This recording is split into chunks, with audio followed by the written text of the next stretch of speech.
Əgər sevgi bir millətin taleyini dəyişə bilsəydi, bu hekayə onun canlı sübutu olardı. Bir qadın, iki tarixi şəxsiyyət və tarixə yazılan bir duel. Qalib isə silahını atan adam olur. Bu, təkcə bir sevgi hekayəsi deyil. Bu, intiqam, qürur, vətən və faciə ilə yoğrulmuş unudulmaz bir tarixdir. İsmail Qaspralının qızı, pedaqoq, yazıcı, cəsur türk qadını Şəfiqə xanım.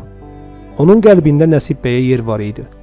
Ancaq başqa bir dövlət xadimi, Nəriman Nərimanov, bu sevgini qəbul edə bilmədi. Əlinə silah aldı, duelə çıxdı. Amma qana susayan bu qəlb illərlə kinlə doldu.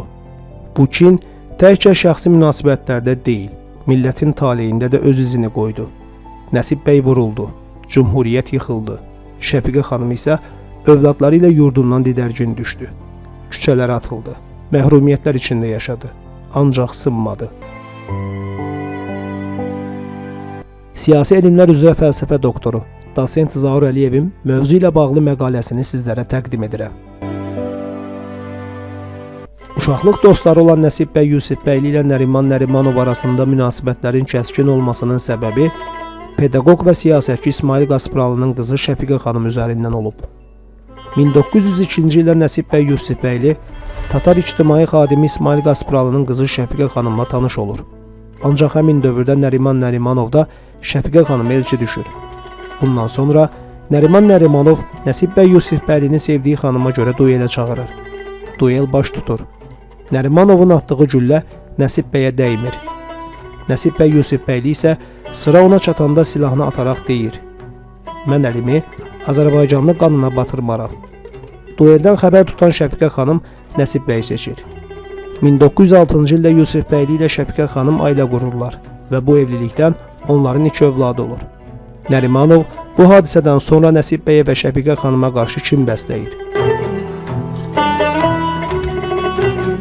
Azərbaycan Xalq Cümhuriyyətinin süqutu, Nəsib bəyin öldürülməsi yenidən Şəfiqə xanımı Azərbaycandan didərgin salır. Bolşeviklər onu övladları ilə birlikdə yaşadığı mənzildən çıxararaq küçəyə atır. Bəzi tarixçilər yazır ki, güya Nəriman Nərimanov ona kömək edib, Türkiyəyə köçməsinə yardım edir və ona aylıq pul göndərir. Bu yalandır. Şəfiqə xanımın evdən atılması əmrini elə Nəriman Nərimanov özü təşkil edir. Ona yox deyən qadını bağışlamaq istəmir.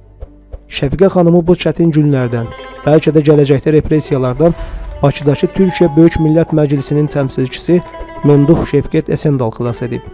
Məhz onun səyi nəticəsində Şəfiqə xanım və ailəsi Türkiyəyə gətirilir.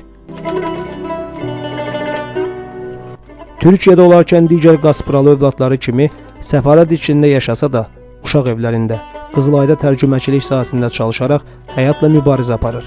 1930-cu ildə Türkiyədə Krım Qadınlar Cəmiyyətini təsis edir. Övladlarına ali təhsil verir. İllər boyu topladığı zəngin arxivini tədqiqatçı Nəcib Həbləmitoğluna bağışlayır. Nəcib bəy isə Şəfiqə Qaspralı və Rusiyada Türk Qadın Hərəkatı adlı Azərbaycan tarixi üçün mühüm olan bir kitab dərc etdirir. 1975-ci ilin avqustunda Şəfiqə xanım Türkiyədə həyata gözlərini yumur.